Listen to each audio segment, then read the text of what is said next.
The security guards threw me out of my own daughter's house like I was trash.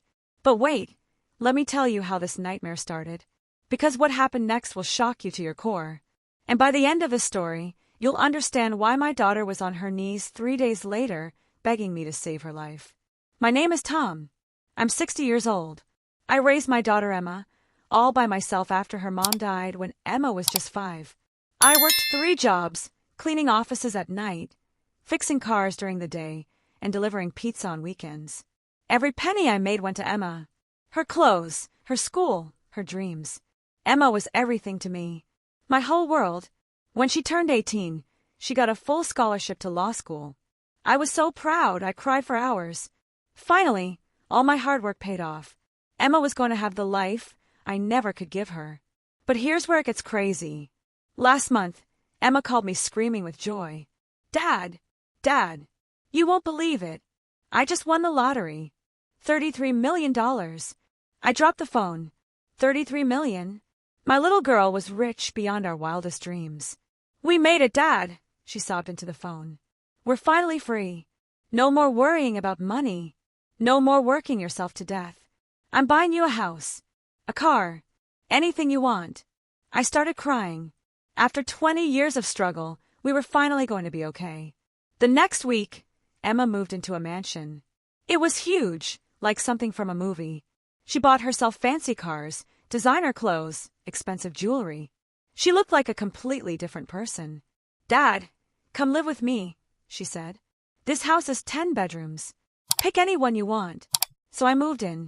For the first time in my life, I slept in a bed that cost more than my old apartment's rent. But something started changing in Emma. Something dark. She hired maids, drivers, and personal assistants. She started wearing clothes that cost more than I made in a year. She talked differently, acted differently, like she was better than everyone else, including me. One morning, I was in the kitchen making my usual peanut butter sandwich for breakfast. Emma walked in with 3 of her new rich friends. "Oh my God, Emma," one of them said, looking at me with disgust. "Is that your father?" Emma's face turned red. "Yeah," she mumbled. "That's him. He looks so ordinary," another friend whispered loud enough for me to hear. "Are you sure you're related?" I saw something die in Emma's eyes. Something that used to be love. "Dad," Emma said coldly, "can we talk?" She pulled me into her office. The same office I helped her move her furniture into just weeks ago. "Dad, I need to ask you something," she said, not looking at me. "My friends think it's weird that you're living here." My heart started breaking. "What do you mean, Emma?" "I mean, look at you. Look at this place. You don't fit in here anymore."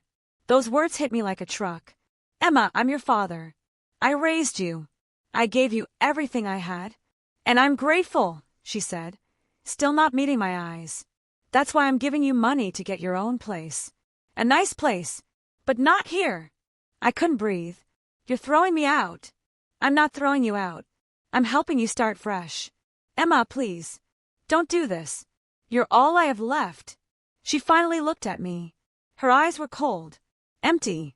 "Dad, I have a new life now. I can't keep living in the past." The next morning, 2 security guards showed up at my bedroom door. "Sir, we need you to leave immediately," one of them said. "Where's Emma?" I asked. "Miss Emma is not available.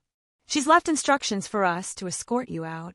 They packed my few belongings into garbage bags. Garbage bags.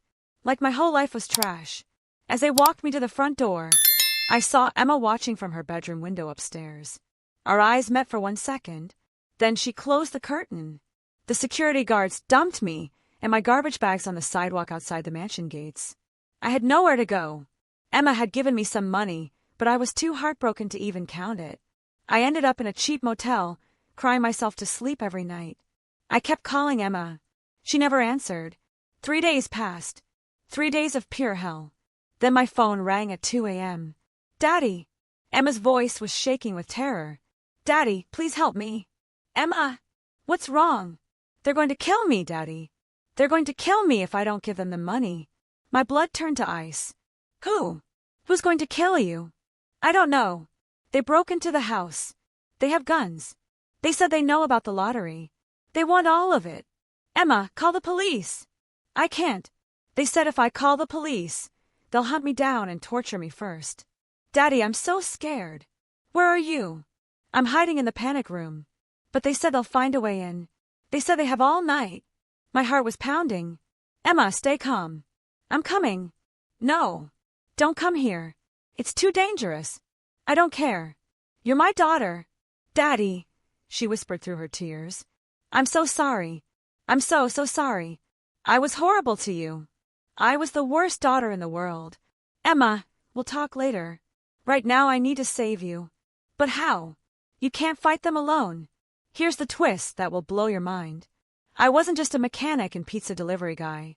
Before Emma was born, before I met her mother, I was a Marine.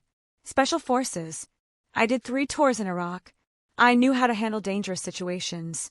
I never told Emma because I wanted her to see me as her gentle dad, not as a soldier who had seen terrible things. But now my little girl needed her father's other side. Emma, listen carefully. I'm going to get you out of there. But I need you to trust me completely. I trust you, Daddy. I should have trusted you all along. I drove to the mansion. I could see strange cars in the driveway. The bad guys were definitely inside. Using my military training, I snuck around to the back of the house. I knew this house better than anyone. I had helped Emma move in, remember? I could hear voices inside. 3 men, maybe 4. They were searching room by room, getting closer to Emma's panic room. I slipped inside through the kitchen window. The same kitchen where Emma had been embarrassed of me just days ago. Moving like a shadow, I took out the first guy silently. Then the second. The third one saw me coming, but 20 years of military training doesn't just disappear. I disarmed him before he could even shout. The fourth guy was right outside Emma's panic room, trying to break down the door. Looking for something. I said behind him. He spun around with his gun. But I was faster. When it was over, I opened the panic room door. Emma was curled up in the corner, shaking and crying. Daddy, she whispered. Is it really you? I pulled her into my arms. She sobbed like a little girl again. How did you do that? She asked. I used to be a soldier, Emma. Before you were born. I never told you because I wanted you to know me as just your dad. You saved my life. You're my daughter. I would die for you. Emma looked up at me, with tears streaming down her face. Daddy, I'm the worst person alive. I threw you out. I treated you like garbage. After everything you did for me. Emma! No, let me say this. You gave me your whole life. You worked yourself to the bone for me. And the second I got money, I became a monster. I chose strangers over my own father. She was sobbing so hard she could barely speak. I don't deserve your love. I don't deserve your help. But you came anyway. You risked your life for me anyway. Because that's what fathers do. I want to give it all back, she said suddenly. What? The money. I want to give it all back. It turned me into someone I hate. It made me hurt the only person who ever truly loved me. I held her tighter. Emma, the money didn't change you. It just showed you who you really are. And now you know. The question is, what are you going to do about it? 3 months later, Emma sold the mansion. She kept enough money to pay for college and buy us a small, simple house where we could live together. The rest, almost $30 million, she donated to help single parents like I used to be. Money can't buy you happiness, she told the newspaper reporter. But it can cost you everything that actually matters. Now Emma works as a public defender, helping people who can't afford lawyers. She wears simple clothes, drives an old car, and every morning she makes me coffee and apologizes for those 3 dark days. I love you, Dad, she says every single day. Thank you for never giving up on me. Sometimes the people we love hurt us the deepest. But sometimes, if we're lucky, they find their way back to who they really are.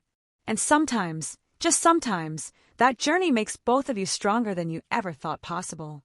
The richest man in the world isn't the one with the most money. It's the one whose daughter calls him every night just to say, I love you, Daddy. And I'm the richest man alive,